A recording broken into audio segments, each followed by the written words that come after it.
বিভিন্ন দাবিতে শুক্রবার আলিপুরদুয়ার ১ নম্বর ব্লক কার্যালয়ে ডেপুটেশন প্রদান করল পশ্চিমবঙ্গ রাজ্য প্রতিবন্ধী সম্মেলনী।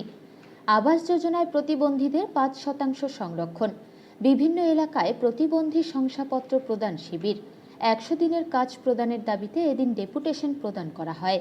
প্রতিবন্ধী সংগঠনের দাবি, যে সমস্ত সরকারি প্রকল্পে প্রতিবন্ধীদের ৫% সংরক্ষণ নিয়ম আছে, কিন্তু আবাস যোজনায় সেই সংরক্ষণ দেওয়া হয়নি।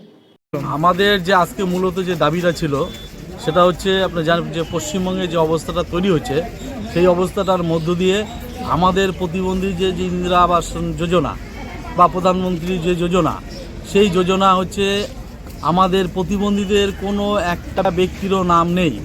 কিন্তু আমার 2016 যে আইন পাস হয়েছে, সেই আইনে আমাদের যে 5% অর্থাৎ 100 জনের মধ্যে 5 জন যে প্রতিবন্ধীকে যে ঘর দেওয়ার কথা এবং এক্সট্রা 25% যে দেওয়ার কথা, সেটা তো দূরের কথা।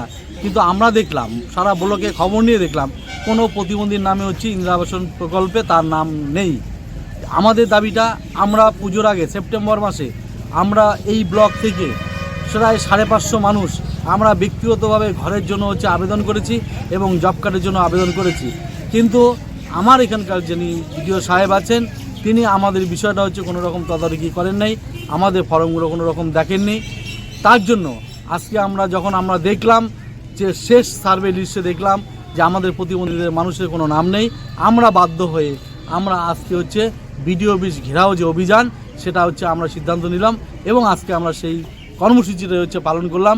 মাননীয় বিডিও সাহেব হচ্ছে আমাদেরকে কথা দিলেন, আমাদের যে লিপিবদ্ধ করা যে 500-550 মানুষ আছেন তার হচ্ছে তদন্ত করে প্রায়োরিটি লিস্ট তৈরি করবে এবং আগামী দিন যখন হচ্ছে ঘর আসবে, সেই প্রায়োরিটি লিস্ট অনুযায়ী হচ্ছে প্রতিবন্ধীদের দেওয়ার হচ্ছে ব্যবস্থা নেবে, এটা উনি অঙ্গীকার করলেন এবং এটাই হচ্ছে উনি কথা দিলেন। আমরা শুনলাম ওখানে ওনার তো বক্তব্য ছিল যে ওনার 100 ডেজ বিষয় নিয়ে, জব কার্ড বিষয় নিয়ে, তাছাড়া PMY নিয়ে অনেক মোটামুটি 2-3 ঘন্টা আমরা ওখানে বুঝালাম, অনেক চেষ্টা করলাম। ওরা তো রাজি ছিল না যে ডিস্ট্রিক্ট থেকে আমাকে অফিসার লাগবে, লাগবে। কিন্তু আমরা ওদেরকে বুঝিয়ে তারপরে আমরা অফিসে নিয়ে আসলাম।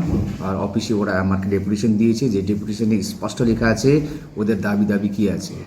আমরা ওদেরকে আশ্বাসন দিয়েছি, পরবর্তী আমরা ওদের যে গ্রিভ্যান্সেস আছে ওর উপরে আমরা কাজ করব, ডিস্ট্রিক্ট অথরিটিকে জানাবো এবং আশা করি আমরা পরবর্তী ডেফিনেটলি ওনার যে